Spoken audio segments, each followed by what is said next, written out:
May gusto ka sa ikwento sa inyo? But can you take it?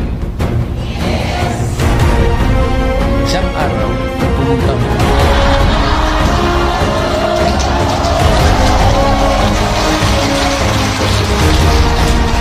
Alam ito nila, isang araw, ayun, umapot dyan siya.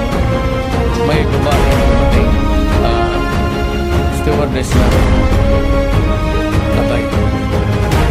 Sabi niya, iyak siya.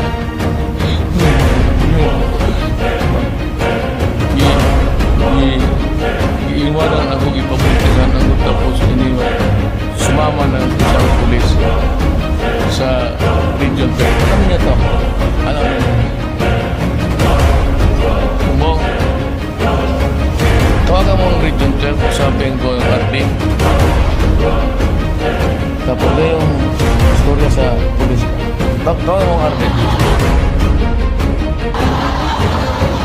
Tapos sabi ko, RD, may babae dito, yung pulis mo, pinabuntisan, tapos tinakbuhan. Sabi ko, ayusin mo to. Pagkasalan niya. Talo yung pulis nun.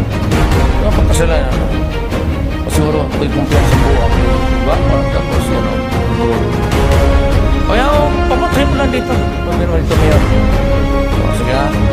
Ito yung pangalan. Ato sa arte, sa regional.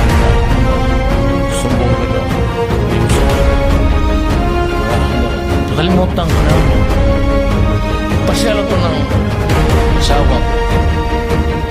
Anak ko dyan sa Brisa. Pagdating namin dyan sa yung coffee, famous coffee sa kanto. Alaman ko sa rin. Mayor! Naka-shorts. Naka-shorts. Tapos sabi ko, gagang. Hindi po sa sabi niya na, hindi mo. Oh, kumusta? Okay ako mayo. Nagpakasal na kami. Sino yung polis? Nandyan? Hindi. Diba, sino?